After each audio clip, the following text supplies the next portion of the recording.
Good day. Today is Tuesday, 11th February 2025, and as I make this program, there are serious doubts about whether the ceasefire in Gaza will survive the weekend or whether it might collapse. There are reports in the media, there have been reports for several days in the media, that Hamas has delayed the release of certain Israeli hostages. This has provoked fierce responses from Prime Minister Netanyahu and U.S. President Donald Trump. There have been threats that unless all the Israeli hostages, are released over the weekend, then the fighting in Gaza will resume. And of course, there are some people in Israel who no doubt want the fighting in Gaza to resume. Now, I'm not going to pretend that I am fully up to date with the story. I don't know why, for example, Hamas has apparently decided to postpone the release of some hostages. A few days ago, reports came through that the Israeli army had actually withdrawn from an important area in Gaza, which made it possible for Gazans to return to their shattered homes in the north of Gaza. So it looked at that time as if the ceasefire was not only holding, but as if the process that was agreed as part of the ceasefire was being implemented. What exactly has happened over the last couple of days, which has caused Hamas to change its stance, I am not clear. There are claims, I know, that Hamas is complaining that the Israelis have violated the ceasefire in some ways. Maybe they have done. Whether such violations would be sufficient to justify a decision to stop releasing hostages, well, that I don't know. But anyway, the ceasefire for the moment is in the balance. I'm just going to make two very quick observations. Firstly, if the ceasefire does break down, if fighting in Gaza resumes, if Israeli bombing resumes, then the global reaction will be deeply unfavorable. There'll be an awful lot of anger and frustration in the Muslim world, in the Arab world, further afield, that fighting in Gaza has resumed, and inevitably people are going to connect it with the recent comments by President Trump about relocation of the population from Gaza. This will happen irrespective of the issue of whether Hamas was or was not justified in its delay in releasing hostages. That is the first thing to say. The second thing I will say is that given that a year of fighting in Gaza has not destroyed Hamas, I'm not sure why anybody in Washington or Jerusalem or Tel Aviv believes that a resumption of fighting this time would destroy Hamas. It seems to me, again, another case of doing the same thing again and again and expecting a different result. And lastly, the third thing is that in the case of President Trump, the collapse of the ceasefire would be a significant embarrassment to him. After all, he engineered the ceasefire, the agreement of the ceasefire in the first place. He seems to have publicly committed himself to seeing the ceasefire implemented. If we go back to a situation of fighting and of war, it will be difficult to see this as anything other than a significant setback for him. I am going to make my own guess here, which is that over the next couple of hours, and despite all the thunder and the rhetoric that we are hearing, steps will be taken by all of the various parties to get the ceasefire back on track. Hamas probably does not want the fighting to resume. As far as it is concerned, it has come through a major attack on itself and on Gaza intact. It can, with some truth, claim that this was a victory, and it has in fact claimed that victory. I wouldn't have thought that they would want to jeopardize that now, whatever Israeli ceasefire violations there might have been. So that's the first thing to say. And as far as the Americans are concerned, as far as Donald Trump himself is concerned, I think, for the reasons I've set out, that he almost certainly will not want to see the ceasefire collapse. Saying that the Americans and probably Hamas and other regional players will work hard to keep the ceasefire holding, or if it does collapse, to get it to be reinstated as soon as possible, is not, unfortunately, the same as saying that the ceasefire will not collapse and we will not be back in a state of conflict in Gaza. I'm afraid, whilst I think on balance that the ceasefire will survive for the reasons I've set out, I cannot be certain of this. Anybody who assumes in this very dangerous situation that the fighting will not restart all over again and that the whole conflict in Gaza could resume, anybody who assumes that, I'm afraid, is profoundly mistaken. One cannot make any assumptions of that kind in this conflict at all. I think, more likely than not, the ceasefire will hold, but I'm far from confident that it will. Anyway, that's what I wanted to say about the situation in the Middle East, in Gaza.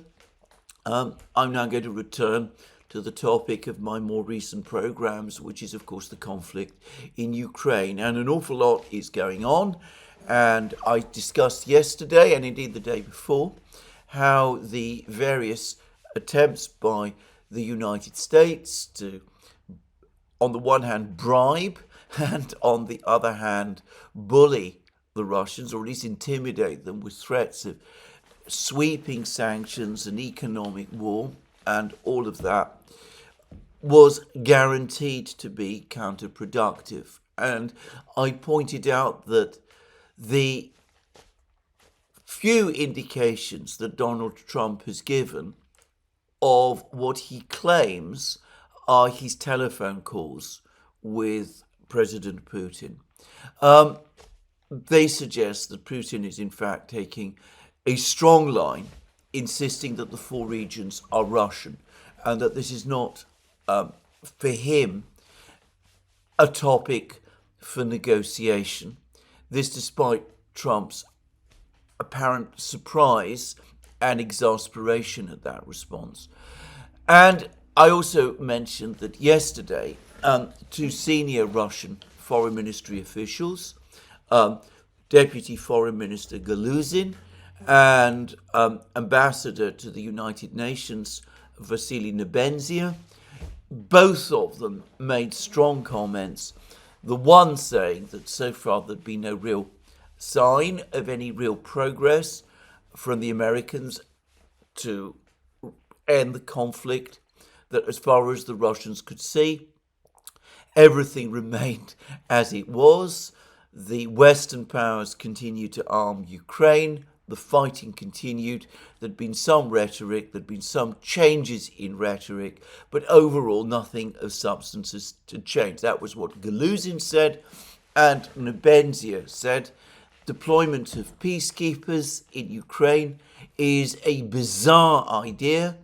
The only agency which has authority to appoint peacekeepers or deploy peacekeepers is the UN Security Council, and the UN Security Council, of course, includes Russia. Russia has, therefore, a veto over deployment of peacekeepers. And if peacekeepers are deployed in any conflict zone without the authorization of the UN Security Council, they go there as combatants. And by implication, that means, in the case of Ukraine, that they would be exposed to military reaction by the Russians. So those are strong statements made over the course of yesterday by Nebenzia and Galuzin. Now, later yesterday, an even more senior Russian official spoke, and this was Sergei Ryabkov, who is another Russian deputy foreign minister, perhaps the most senior one, though I'm not going to pretend I am fully informed about the hierarchy within the Russian foreign ministry. But certainly Ryabkov does seem to be a very senior person. I've seen it suggested by people who perhaps do have the inside knowledge of these things that they claim they have, that when the veteran foreign minister Sergei Lavrov does eventually step down, Ryabkov is in pole position to take his place. Possible. Anyway, I would say about Ryabkov that, putting that rumour aside, and it's only a rumour, he is somebody who does appear to be the foreign ministry's point man on many serious topics, especially relations with the Americans. And if there is ever a serious negotiation about Ukraine or about the general security situation in Europe, as the Russians wish, I would expect Ryabkov. I think it is highly likely that it would be Ryabkov who would act as Russia's chief negotiator. He would probably be the person against whom Kellogg, for example, will square off if or when Kellogg ever does eventually arrive in Moscow. Anyway, Ryabkov has spoken, and he spoke yesterday, and he spoke in very, very strong terms, and they're exactly the sort of terms that I would have expected. Now, the Russian Foreign Ministry has not provided a transcript of his comments, but this is a version of them which I have been provided and which I'm confident is accurate. We have already mentioned earlier that the Trump administration is creating at least a small window of opportunity for normalizing Russian-American relations. Whether the United States will take advantage of this chance depends solely and exclusively on them. The language of ultimatums, outrageous statements, attempts to tell us that we will be given a big favor in exchange for agreeing to obviously impossible demands, all this will not work in relations and in dialogue with Russia. And then Ryabkov went on to say the situation in the area of international security and strategic stability has deteriorated to an extremely dangerous level in recent years due to Washington's actions. The hegemonic aspirations of the United States have manifested themselves, amongst other things, in expansion into the post-Soviet space, in attempts to absorb Ukraine, which directly contradicts the previously repeatedly affirmed basic principle of indivisible security, which the West has also signed up to. Not to mention the fundamental contradiction of this course with the fundamental national interests of Russia. So those were Ryabkov's words, and I think it is useful, helpful, just briefly to unpack them. First of all, Ryabkov does recognize that there does seem to be at least an effort underway by some people in the United States, in the Trump administration, to achieve a genuine improvement in US-Russian relations and perhaps to look for some way to settle the conflict in Ukraine. We have already mentioned earlier that the Trump administration is creating at least a small window of opportunity for normalizing Russian-American relations. But then Ryabkov went on to say, and said in detail, that the reason that relations are in the critical state which they are now in is because of action taken by the United States. The situation in the area of international security and strategic stability has deteriorated to an extremely dangerous level in recent years due to Washington's actions. And Ryabkov then goes on to say that it is entirely, therefore, for America to decide whether or not relations improve, and that the Russians expect the movement to come from the Americans and not from them.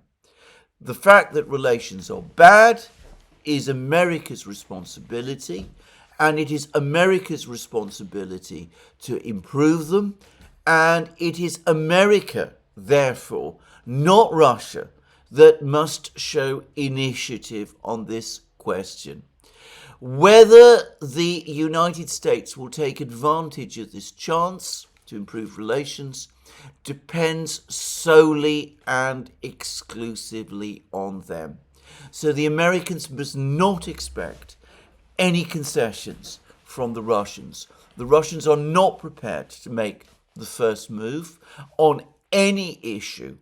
It is for the Americans to come and to make proposals, and for the Russians then to consider them. And then come the most important words of all. The language of ultimatums, outrageous statements, attempts to tell us that we will be given a big favor in exchange for agreeing to obviously impossible demands. All this will not work in relations and in dialogue with Russia.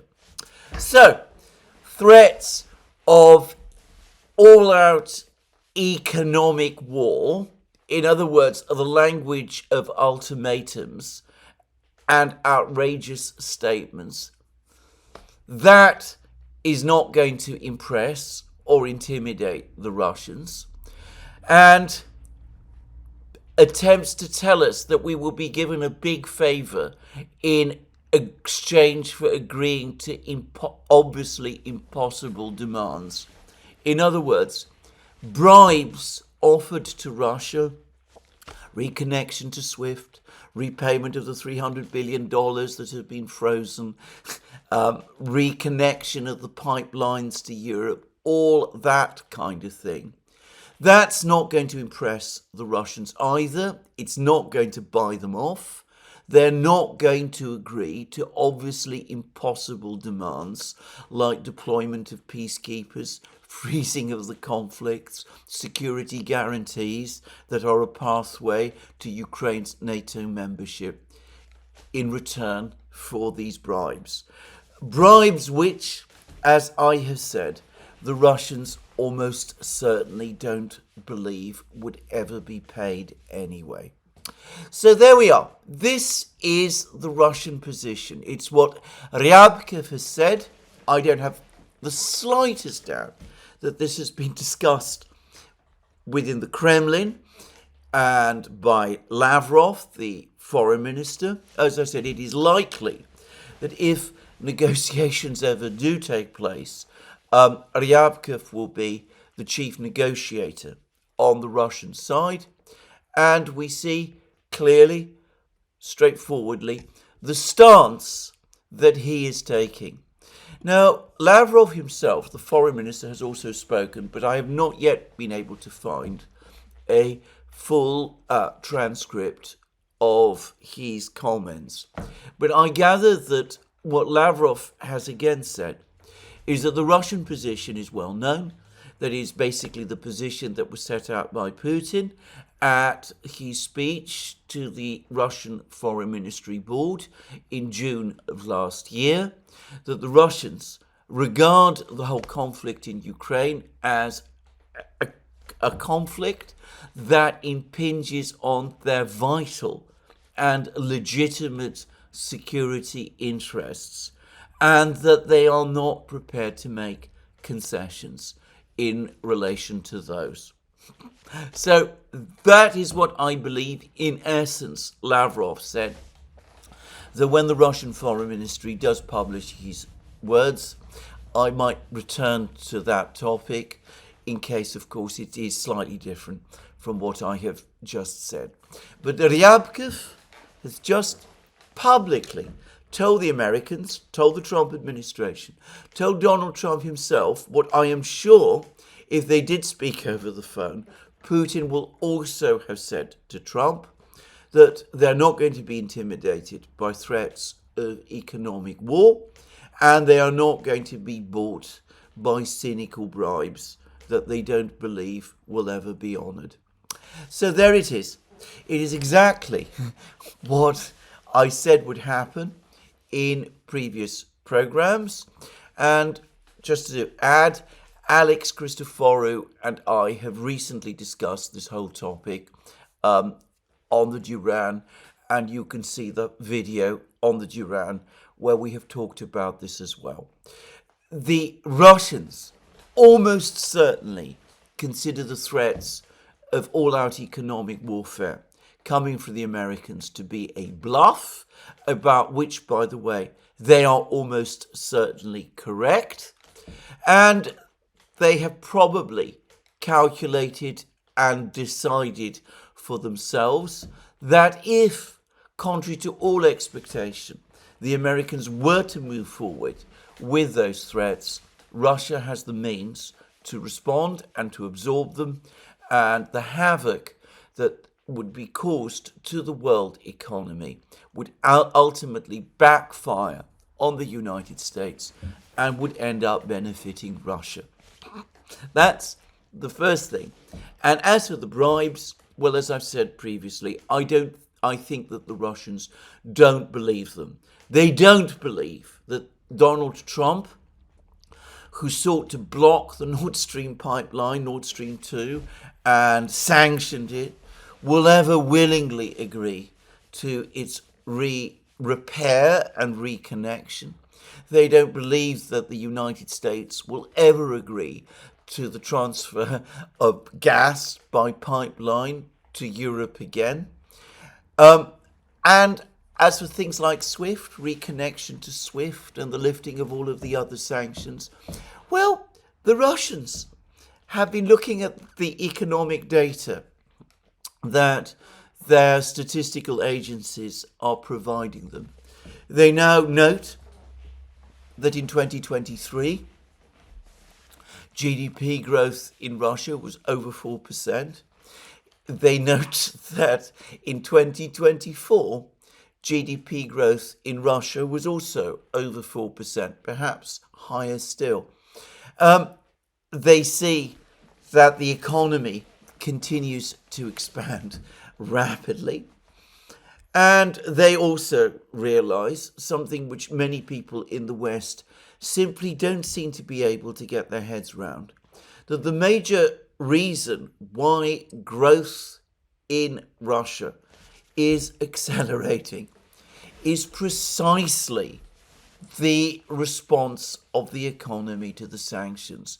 The fact that gaps have opened in the economy which Russian businesses are filling. This is leading to a rise in production, a surge in production in Russia, involving now all sectors. It is causing an investment boom. The investment boom and the surge in production is inevitably running into bottlenecks. Those bottlenecks do result in higher inflation, but over time, as the supply issues are resolved, that inflation will start to abate, and the expectations are that in Russia that will begin to happen around the middle of this year. That may be optimistic, but I think that sums up the mood in Moscow. So, given that this is so, why would the Russians want to reconnect to SWIFT, for example, or reconnect their entire financial system to SWIFT? I was reading an article in a Russian newspaper just yesterday about how one of the reasons why there is this investment boom in Russia is because, as a result of the disconnection of Russia from SWIFT, because as a result of all of the other sanctions, Russian money, Russian profits cannot be sent abroad and invested in Western countries. So Russian oligarchs, Russian businessmen, middle-class Russians who used to put their money in property in London or Paris or New York, who used to buy shares on the American and British stock markets, they are now obliged to keep their money in Russia, where it is propelling the investment boom and causing the economy to grow. Why would Putin and his officials want to end that when it is working so well for them, when it is delivering 4% plus annual growth? So there it is. The approach that Kellogg and Waltz are taking is not having the effect that they perhaps assumed it would. All that it has done is cause the Russians to have questions about the real sincerity and purpose of American motives, and if anything, to harden their positions, which is exactly what we said on the Duran, Alex Christoforou and I, would happen, and what has been said in the various programs I have done on this channel. Now, I hope that this is understood, at least by some people in Washington, that there is at least some grasp that the approach taken over the last couple of days, or maybe weeks, the attempt to threaten and bribe the Russians, was never going to achieve a good outcome. I hope that this has been finally understood and that a different tack is now going to be taken. There is some indications that at least the most important person of all, the president himself, Donald Trump, does have some sense of this. He's made a number of rather interesting moves, though it's and comments, though it is always very difficult to judge how serious these comments are intended to be.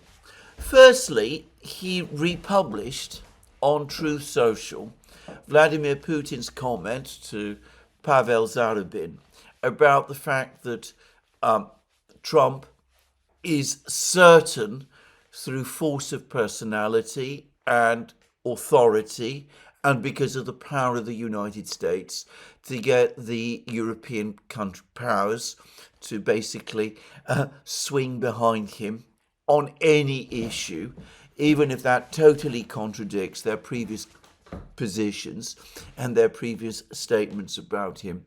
About that, by the way, Putin is absolutely right, and one sees indications of this from the stance of the British government, for example, and the behaviour of the newly appointed British ambassador to the United States, to Washington, Peter Mandelson, who's gone from being a stern critic of Donald Trump to becoming his most enthusiastic fan and supporter, all in the space of a few weeks. Just saying. So anyway, Trump has reposted those comments of Putin, and he's done so in ways that suggest approval and agreement with what Putin has said. And obviously, one could argue that Putin was making a kind of compliment to Donald Trump when he said those things.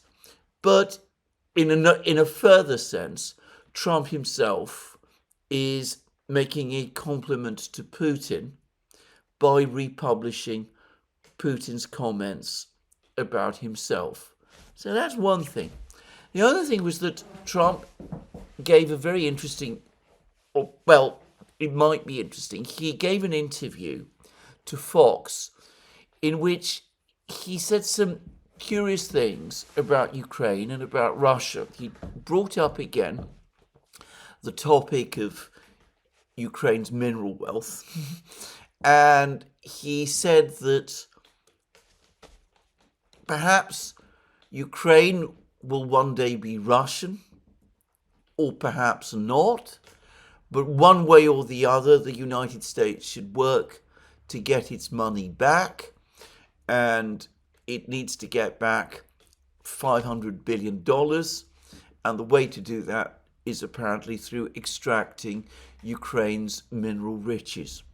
Very curious comments, and again, to stress, one can never be completely sure how seriously or literally to take them. But they do suggest that Trump, at some level, perhaps after speaking with Putin, perhaps after noticing the Russian reaction, the very strong Russian reaction to the threats and the bribes, has come to understand that these are not people that can be easily intimidated or pushed around, and that given that the war is going Russia's way, that might mean that sooner or later the Russians are going to prevail in the war and that Ukraine will pass fully under their control. I've always got the impression that Donald Trump is one of those people who often likes to start a course of dealing by making threats and, if you like, bribes, and uses them as a test to see how the other side is going to respond. If he senses weakness or uncertainty or doubt on the part of the other side, or alternatively, if he senses temptation, which is, of course, another type of weakness, well, then he maneuvers to take advantage. But if he meets a strong and confident rebuff, then he does go away and think it through, and perhaps, if I go to be fair to Trump, acquires a further respect for his potential partner and perhaps present adversary.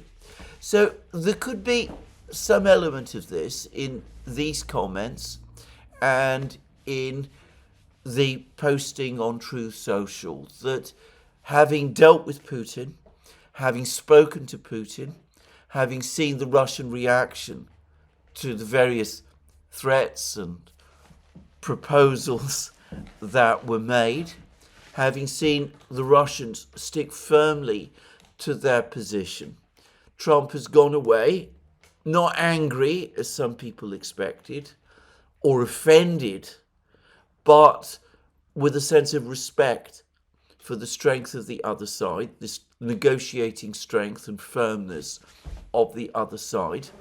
And he's acknowledged that both by his publication of Putin's words about him on Truth Social and by his admission that possibly the outcome of this conflict could be that Ukraine will pass under Russian control again.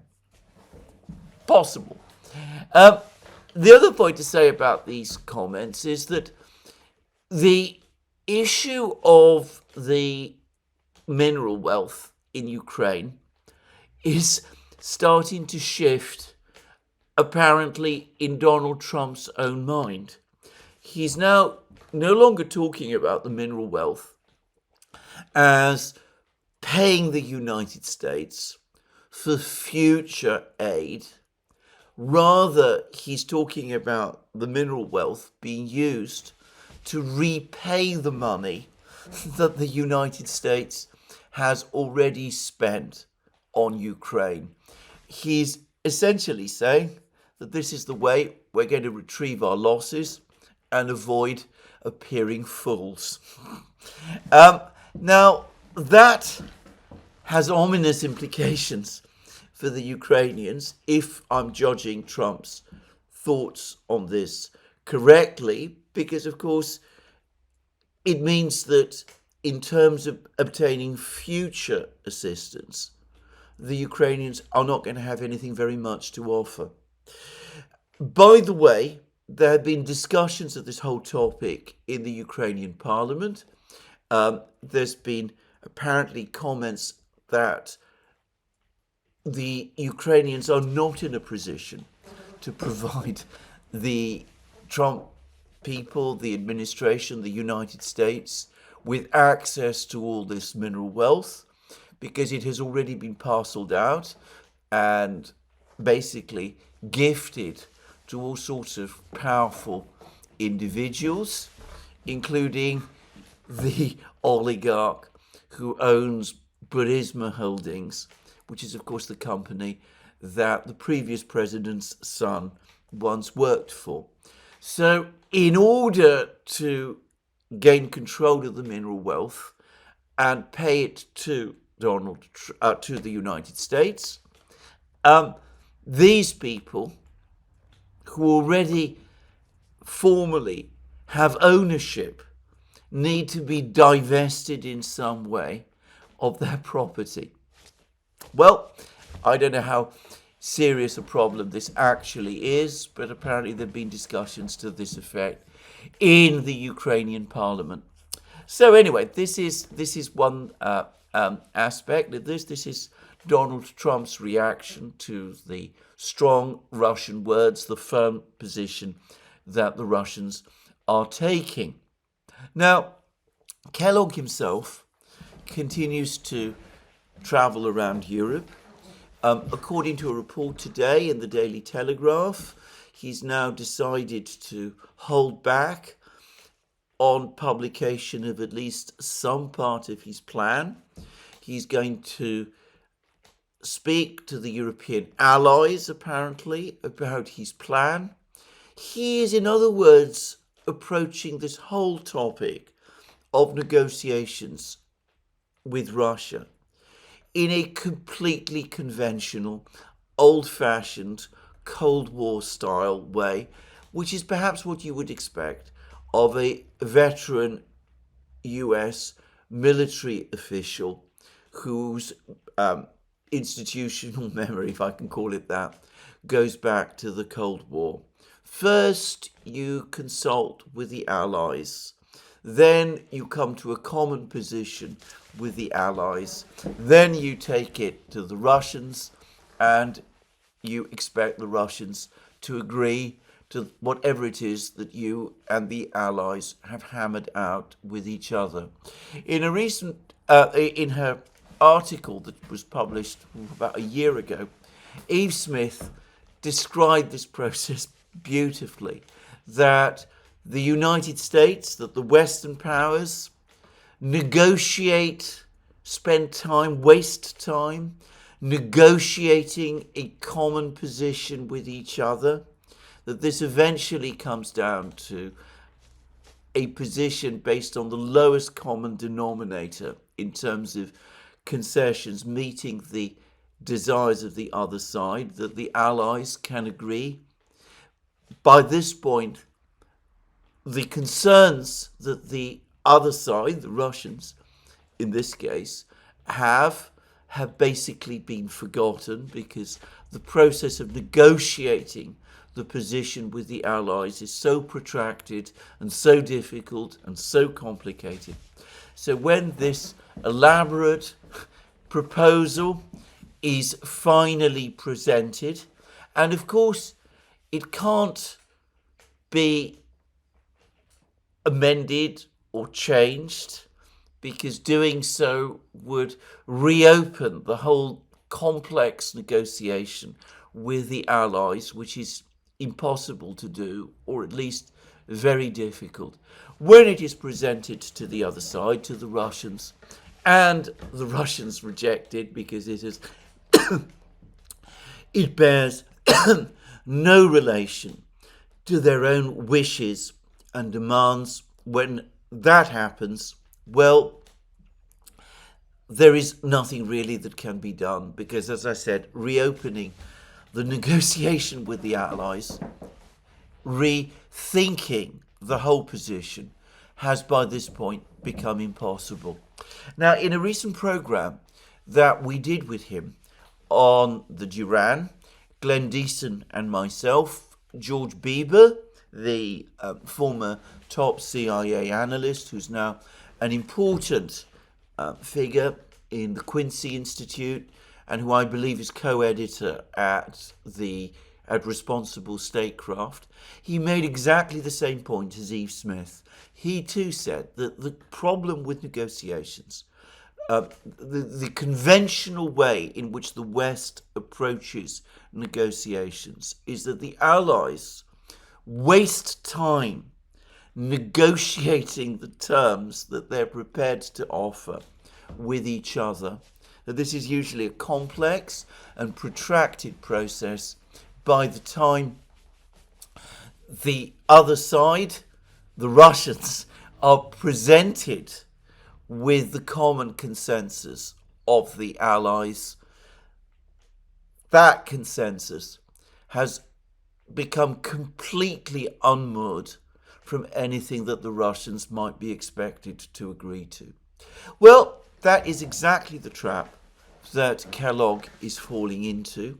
It is entirely foreseeable, but again, one probably shouldn't expect someone like Kellogg, brought up, accustomed to the old way of doing things, to approach this problem any differently. Just saying. The Russians, by the way, are becoming increasingly dissatisfied with Kellogg. There's a report floating around the Russian media today, a report, by the way, which I want to stress.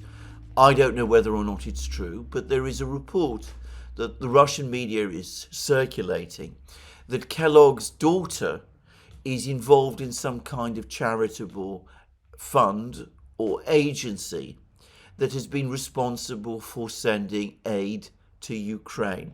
So the implication is that she is a supporter of Ukraine in the conflict. And given that that is so, what can you expect ultimately from Kellogg? Now, as I said, I want to stress, I don't know whether this is true. And even if it is true, some would say that it's not really here or there. We're dealing in this negotiation with Kellogg, not his daughter. But the fact that the Russians are circulating this story, and as I said, it is all over the Russian media today, is a sign that they are losing patience with Kellogg and that they're not taking him very seriously anymore.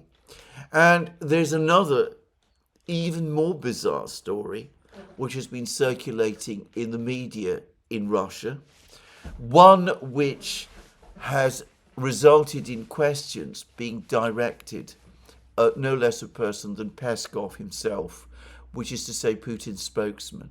This other story suggests that the real envoy of Donald Trump, tasked with resolving the conflict in Ukraine, isn't Kellogg at all. It is Stephen Wyckoff, the man, the New York real estate tycoon, who's a friend of Donald Trump and who strong-armed the Israelis into agreeing to the Gaza ceasefire, and who's been appointed by Donald Trump as his point man in potential negotiations with Iran. And supposedly Stephen Wyckoff is heading to Moscow, where he intends to discuss with the Russians the conflict in Ukraine as well. Well, Peskov was asked directly whether that was true, and Peskov replied that he had absolutely no information about that at all, that the Russians, this is the Russian government, has had no contacts with the Americans about Stephen Wyckoff coming to Moscow on behalf of Donald Trump and conducting negotiations there. Again, I think this is more likely a story that signals Russian dissatisfaction with Kellogg, and the fact that it's floating around in Moscow may be a kind of way that someone in Moscow is trying to signal to Donald Trump, look, your envoy might be an estimable person, he might be a person of great honor and integrity and all of that, he might be a very capable general, or might have been one years ago, but in this diplomacy, in terms of settling the conflict in Ukraine, he is completely out of his depth. He really doesn't understand very much. He doesn't understand Russia. He doesn't understand Russia's position in Ukraine. He doesn't understand that Russia cannot be bullied or intimidated or blackmailed or bribed.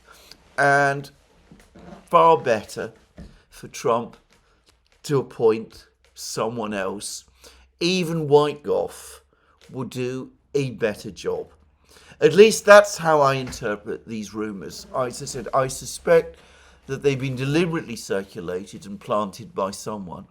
And the fact that Peskov has been led into commenting on them, I suspect was done specifically in order to try to bring this whole issue to Trump's attention. Anyway, we will see. So we could see that the Russians have hardened their positions, or at least not perhaps hardened them, but they have restated their positions in emphatic ways.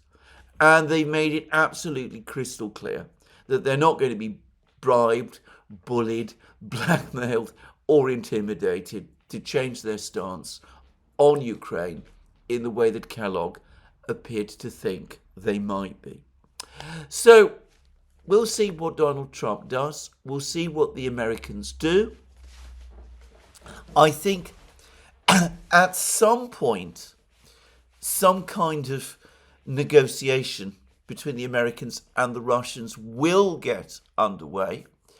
If I am reading Donald Trump's latest comments correctly, it seems to me that instinctively he's getting a better sense of the realities than his own envoy is, Kellogg is, and that might be a promising sign going forward.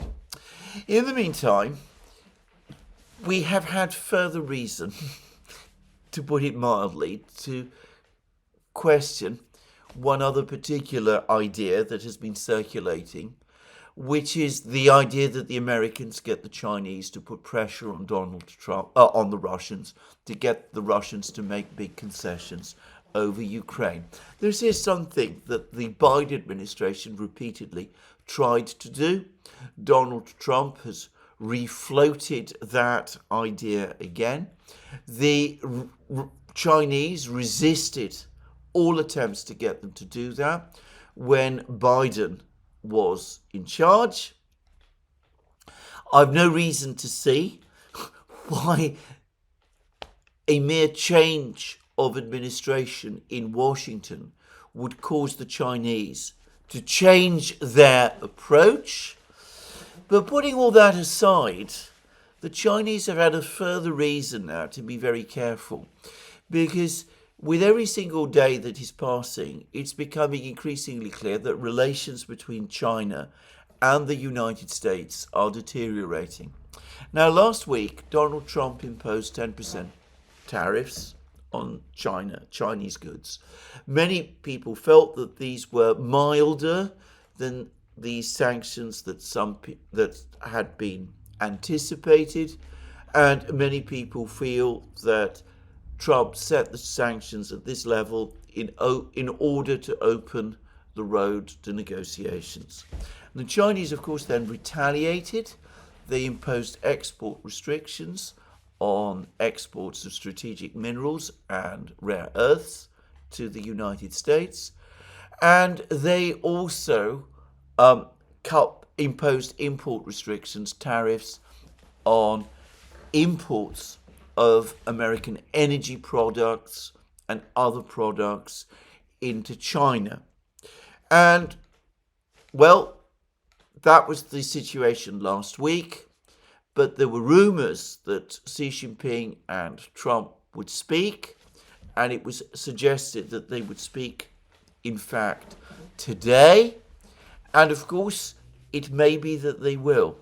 But the word at the moment is that they won't, that the Chinese are digging in, and that they're not really motivated to have a dialogue with Donald Trump at the present time, because they see the situation, the relationship between themselves and the United States as deteriorating. And something has just happened which is likely to reinforce those views. Now, a Chinese official attended a meeting in Europe, I believe in Germany, yesterday, where he made a speech on China taking a stance in defense of, well, the Chinese interpretation of globalization, which is basically a kind of open trading system, essentially the kind of open trading system from which China did very well before Donald Trump became president in 2017. The Chinese, ever since Donald Trump appeared on the scene, have liked to present themselves as the defenders of the pre-2017, the pre-Trump status quo in global trade terms. One can take whatever view one wants about that, but that is the public stance that the Chinese have taken. Now, I haven't read the text of what this Chinese official said, but from the reports that I've heard, it was basically boilerplate stuff. It was the Chinese repeating all of these talking points about how China is the defender of the integrity of the trading system, how it honors all the provisions of the World Trade Organization, how it expects other countries to do the same, all of that sort of thing. You could take it seriously or not. You can see it as hypocritical or not, as you please. One of the people who was in the room as this Chinese official was speaking was the U.S. Vice President, J.D. Vance. And Vance apparently took such strong umbrage to what this Chinese official was saying, was so annoyed by what he saw as implicit criticism of the actions of the Trump administration, that Vance decided to leave the hall. He just walked out as this Chinese official was speaking. Now, you can make whatever you wish of this. As I said, I don't want to rush to judgment, especially as I haven't read what this Chinese official actually said. It could be I understand he's only a middle-ranking official, that he didn't choose his words particularly carefully. He went beyond the boilerplate, or it could be that the boilerplate itself, the usual standard comments that the Chinese make, the cliches, if you like, were in themselves enough to annoy the Americans, to annoy Vance. But put all that aside, we've had another demonstration, one which will have been noticed in Beijing, of the fundamentally hostile attitude to China, certainly on trade and economic questions, but ultimately on geopolitical issues as well, of the current administration in Washington. So the Chinese are aware of that. They probably know that more tariffs are coming. They probably know that sooner or later China itself is going to be placed on under some sort of economic siege by the United States. So given that this is so, why would China help the United States in Ukraine?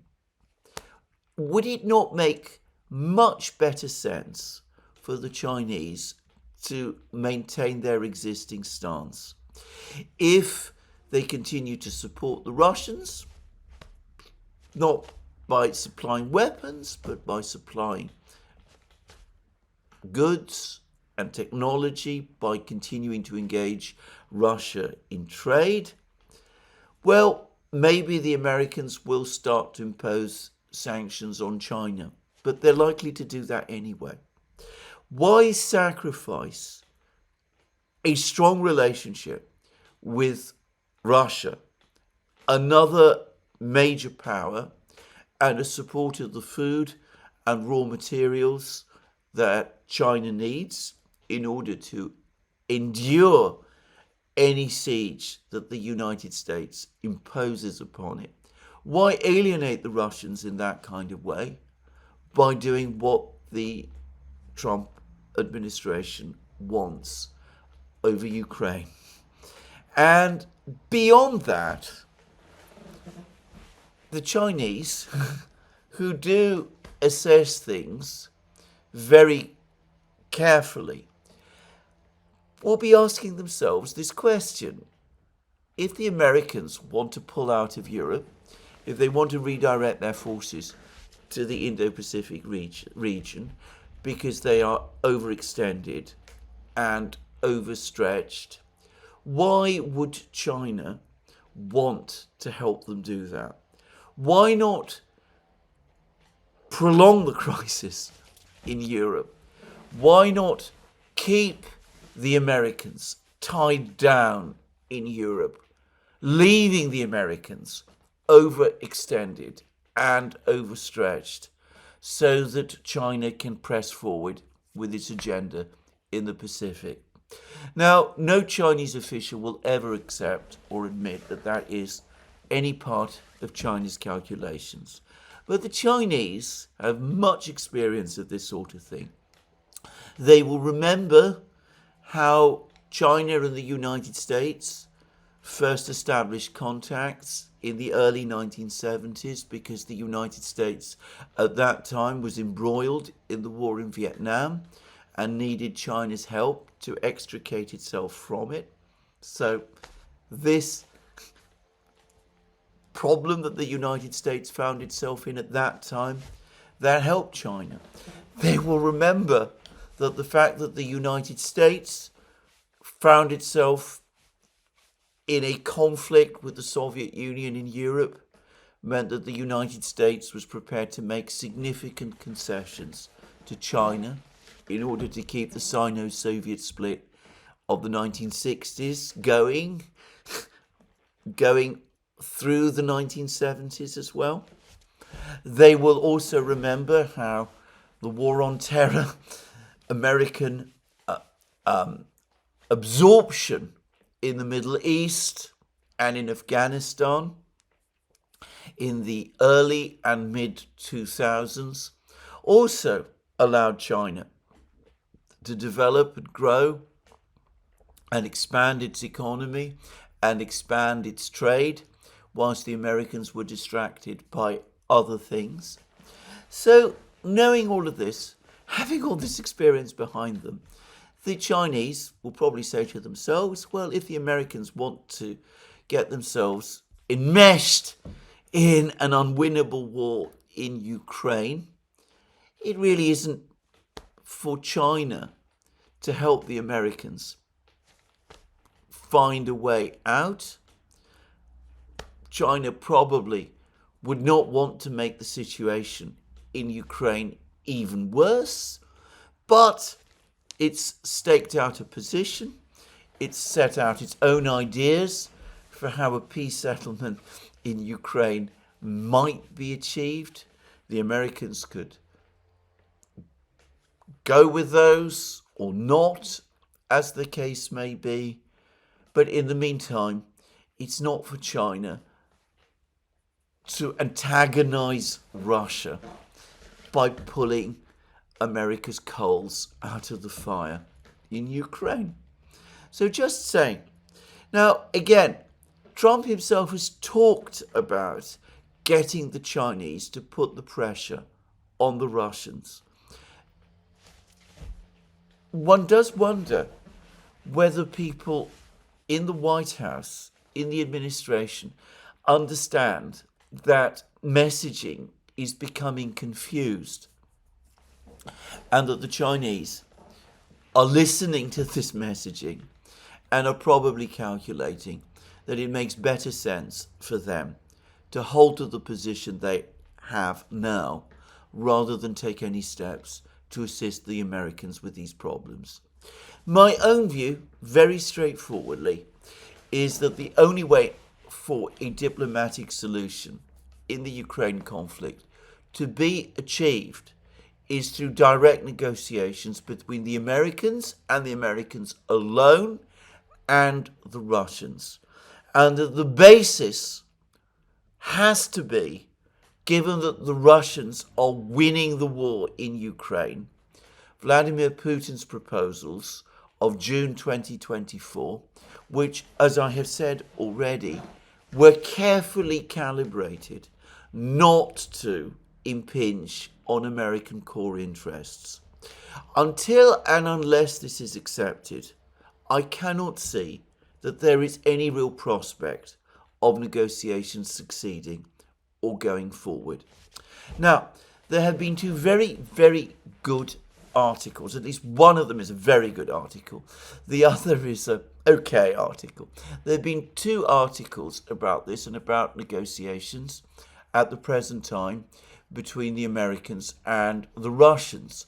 One is by Stephen Bryan in Asia Times.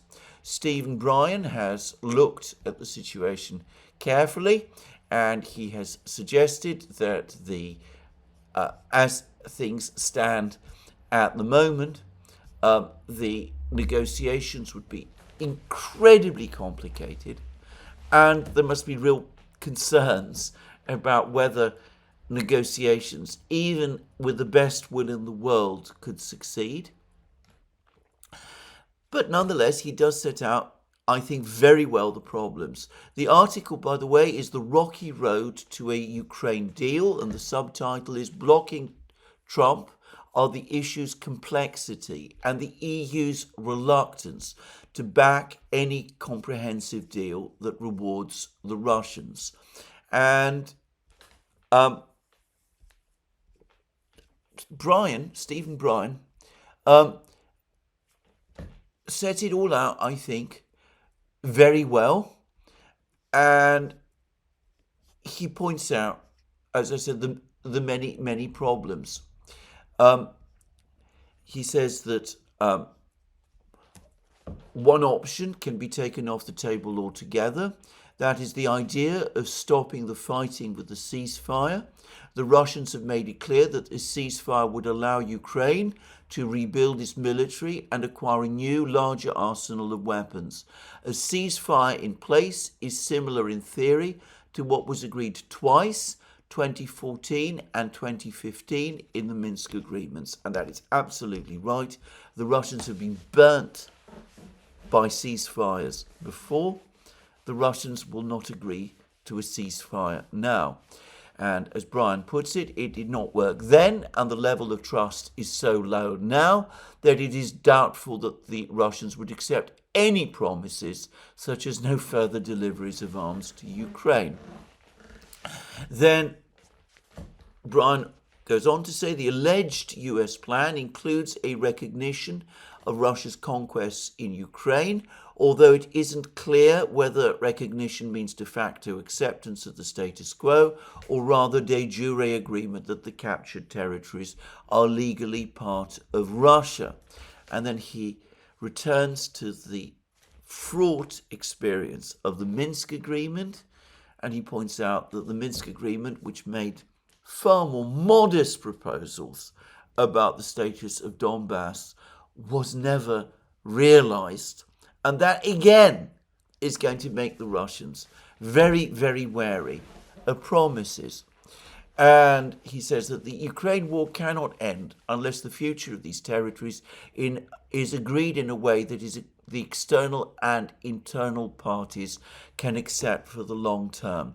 Now, the former Ukrainian foreign minister, Dmytro Kuleba, has now come forward and said that if Ukraine cedes control of the 4 regions to Russia, then any political leader, any Ukrainian political leader who signs off on that will not survive politically and quite possibly would not survive physically.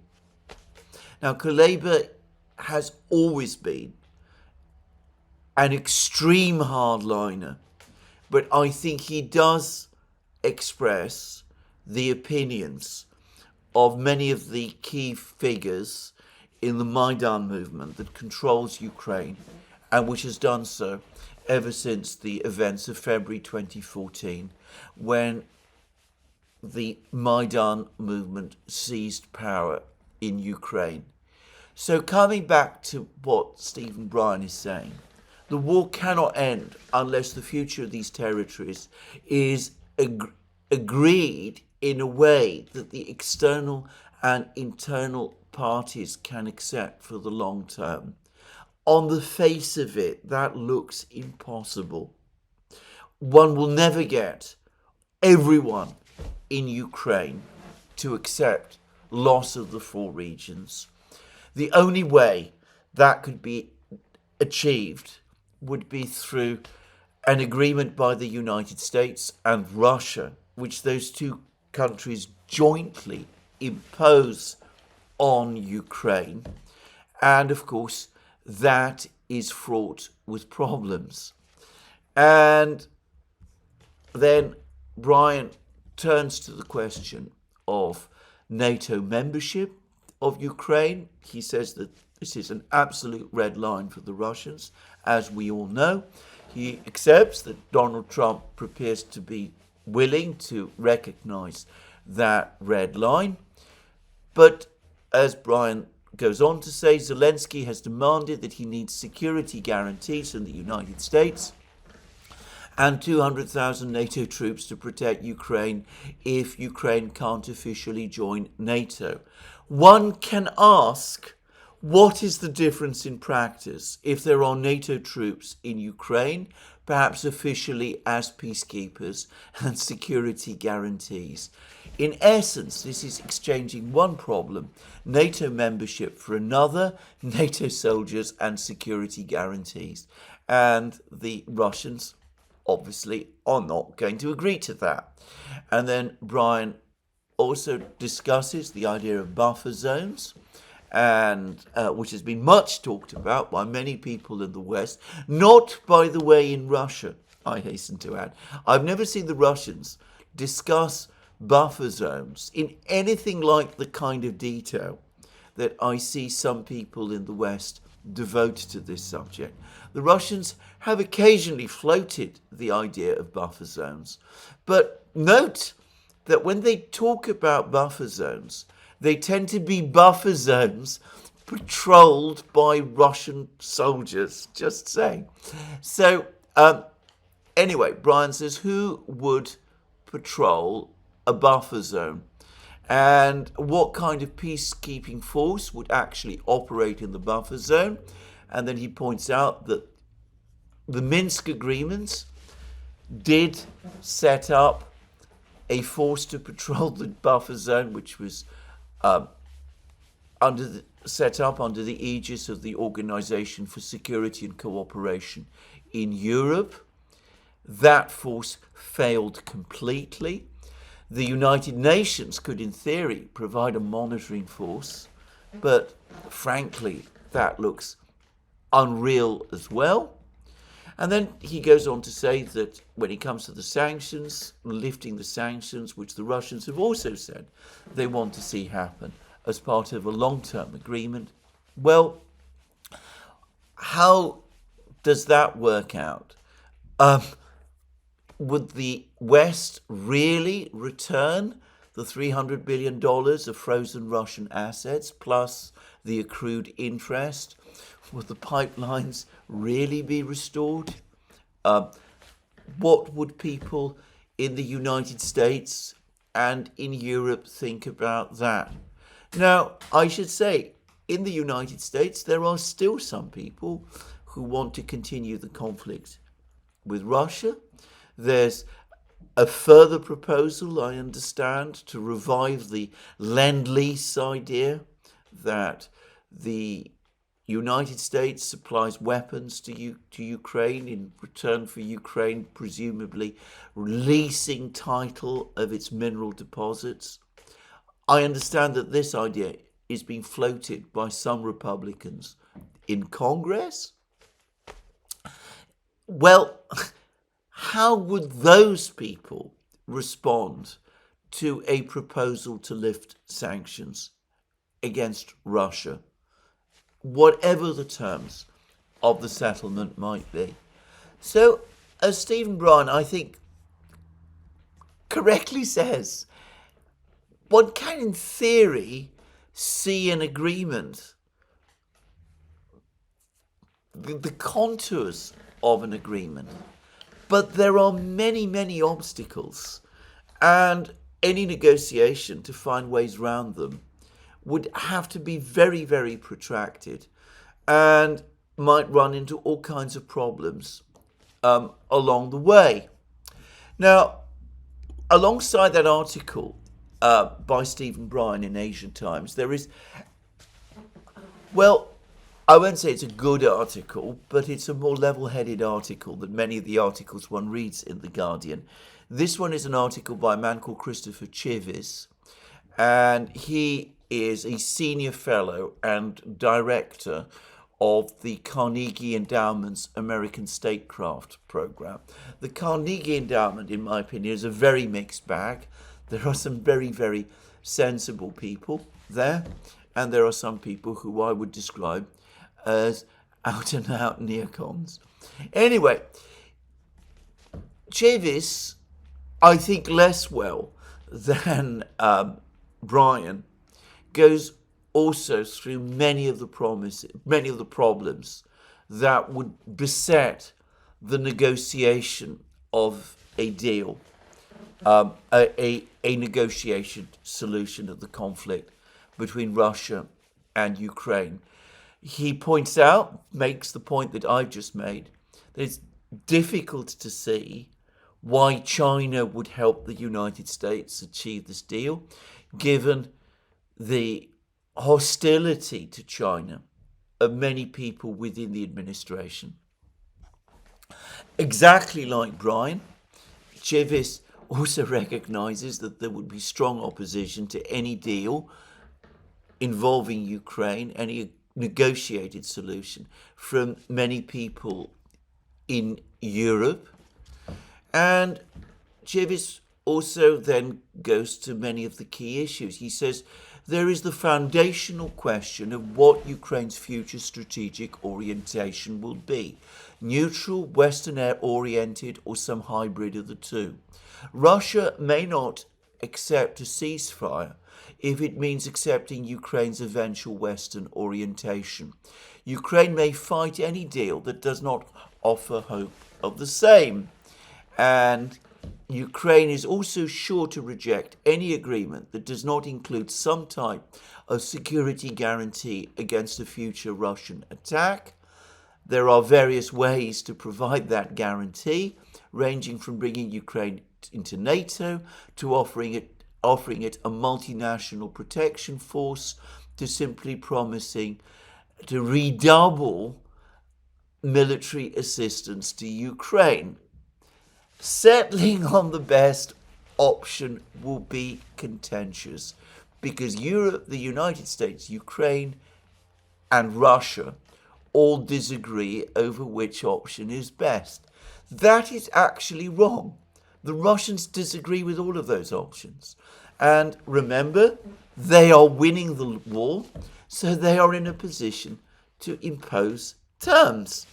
So then Chivis does acknowledge that if there is no agreement made, there are, as he puts it, two risks. One risk is that an angry Trump could be provoked into some kind of direct military action against Russia. And Chivis, thank heavens, recognizes that that would be a disaster which could lead us into utterly apocalyptic outcomes, which I don't want to contemplate. I don't need to contemplate them, in my opinion, because I don't believe that there is the slightest chance that Donald Trump would go there. Under Biden, one always felt that at some level that possibility existed, and whilst Tony Blinken was Secretary of State, and whilst Victoria Nuland was Assistant Secretary of State, the chance of such an uncontrolled escalation was a real one. I don't believe that there is anyone in the Trump administration, and certainly not the president himself, who would want to go down there. But there is the other possibility, and this is where I think this is ultimately going to go, because what Chivis warns against is what he calls a policy from Trump of malign neglect. Trump might slide into a policy of malign neglect towards Ukraine, especially if Kiev adopts a hardline bargaining position, or if he senses that Putin is winning the war. Putin is winning the war, and Trump knows it. He doesn't have to sense it. And Trump wants to avoid hitching his cart to a losing horse. In that case, Trump could lambast Russia for the violence and yet do little to stop its forces from pulverizing the rest of Ukraine. I think this is the most likely outcome, actually. I think that Trump himself is starting to move in that direction. He's now apparently floating the idea that Ukraine might become Russian. He's not saying that will happen. He says that maybe it won't. But he seems to finally accept that possibility. And I think that having given Kellogg a go and having seen that that is now unlikely to work, that could be the position Trump eventually pivots to. Now, just quickly, a few more things. Trump has announced big tariffs against steel and aluminium imports into the United States, 25% tariffs, and these are for real. Now, the major countries that are going to be most affected by these tariffs are, I understand, Canada, Mexico, and Japan. South Korea also. One country which I believe also exports steel to the United States, or has done so, is Ukraine. So the Ukrainians are not exempted from these tariffs. So they're going to find it more difficult from now on to export steel to the United States. Steel, of course, used to be a major export item of the Ukrainians. The Soviets built a gigantic steel industry to Ukraine. Some remnants of it still survive, probably with the loss of the coking coal mines. It's going to start to run down. But, well, to the extent that Ukraine still exports steel, Trump is going to make that more difficult. It's an interesting fact that even as Trump talks about extracting mineral wealth and all of that from Ukraine and doing further deals with Ukraine, he's now taken an actual practical step that makes Ukraine's position more difficult. That is one. The second thing I wanted to say is that a few weeks ago, about 2-3 weeks ago, when the Ukrainians refused to extend the contract, the transit contract, allowing Russian gas to move along the pipelines from Russia to Ukraine, I remember reading and hearing all sorts of European officials and market analysts and commentators say that this would not have any significant effect on gas prices. The market had supposedly already factored in the likelihood that this transit agreement would be ended and that it would not make any significant difference in energy questions. And I said that I couldn't understand that. It seemed to me that at a time when gas in Europe was already in short supply, withdrawing 5% of Europe's total supply, which was the gas that transited those Ukrainian pipelines, inevitably was going to have an upward effect on prices. Well, lo and behold, that is exactly what has happened. And we've had a long discussion of all of this from oilprice.com. Europe's oil demand could rise as natural gas soars to $100 a barrel equivalent. Amid cold winter weather and fast depleting inventories, Europe's natural gas prices jumped on Monday to 2-year highs to a level of over $100 per barrel oil equivalent, which now makes burning oil for industrial use more cost effective. In other words, it's now cheaper for industrial users to burn oil than to burn gas because prices of gas are now so high. And that is apparently exactly what is happening. And we then go on to read the gas to oil switch could boost oil demand in Europe and also in Asia in the first quarter, potentially giving more room and reason for OPEC Plus to return more barrels to the market. Or perhaps not. Maybe they will sit back and stick to current levels of production and allow oil prices to rise.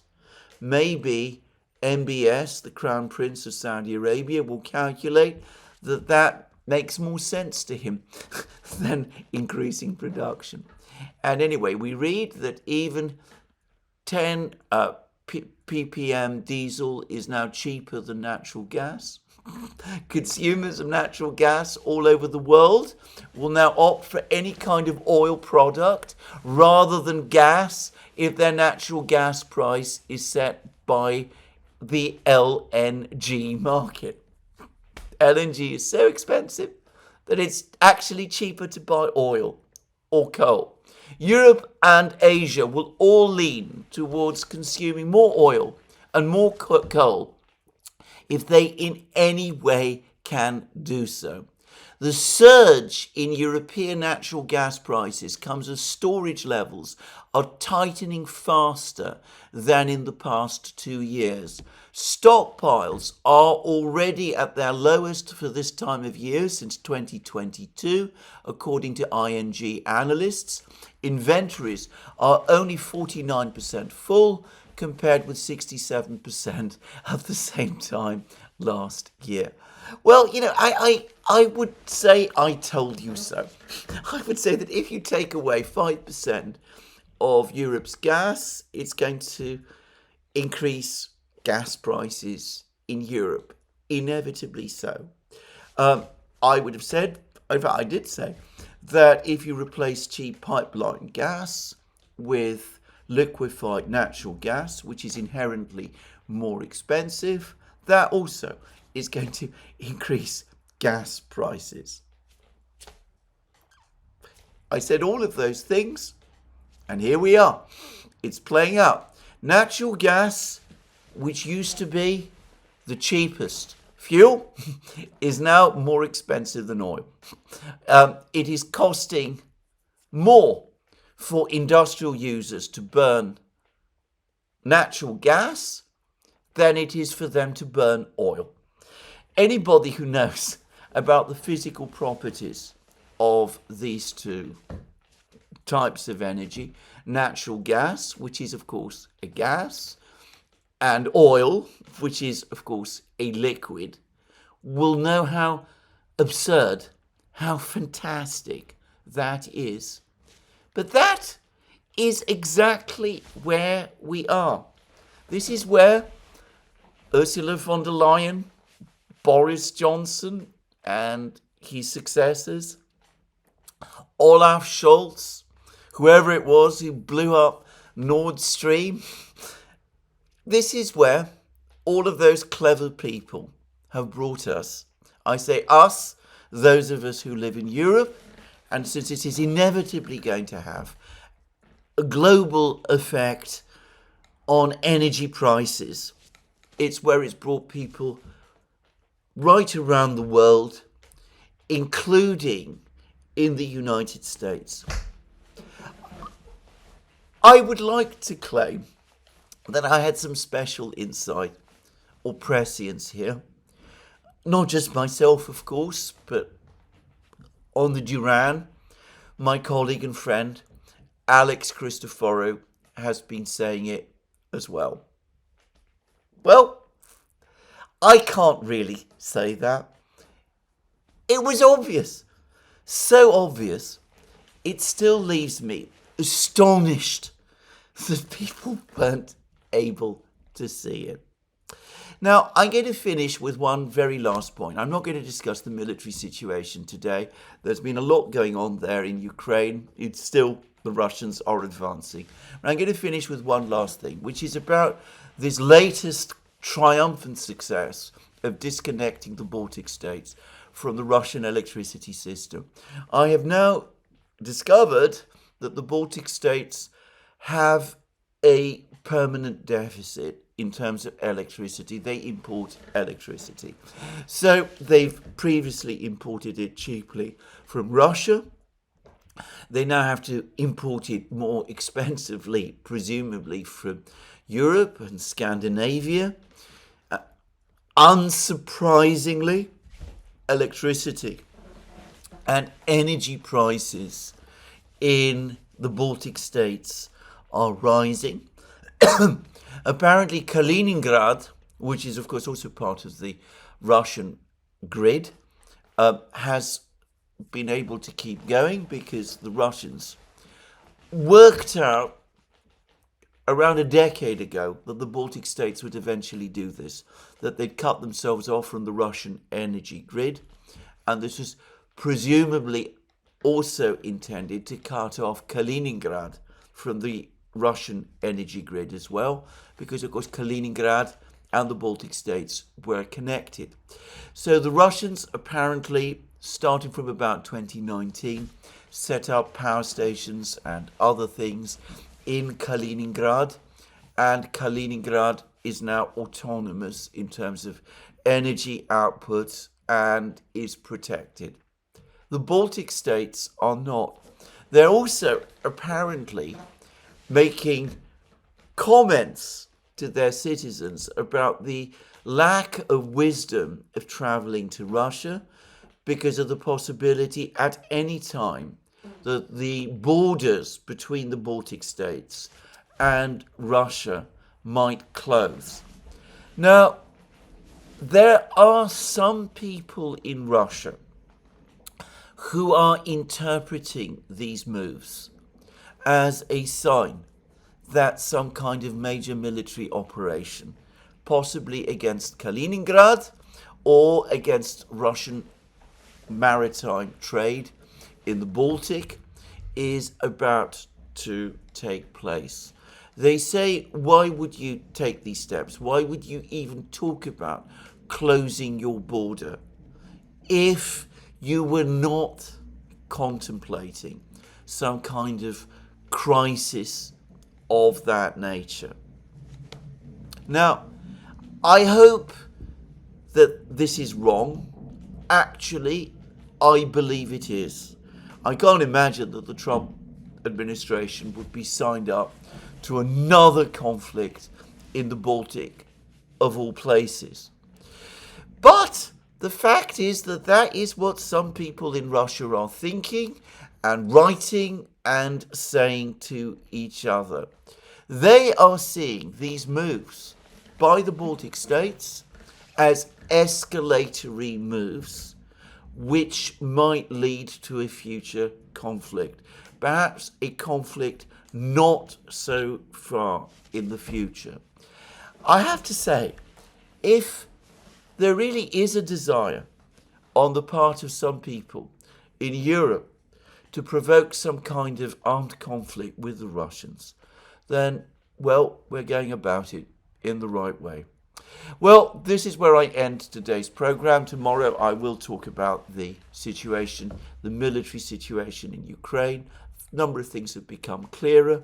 But anyway, the key thing is that the Russians continue their advance. But this is where I finish today's program. Let me remind you again, you can find all our programs on our various platforms, Locals, Rumble and X. You can also support our work via Patreon and Subscribestar and by going to our shop, links under this video. Last but not least, please remember to tick the like button and to check your subscription to this channel. That's me for today. More from me soon. Have a very good day.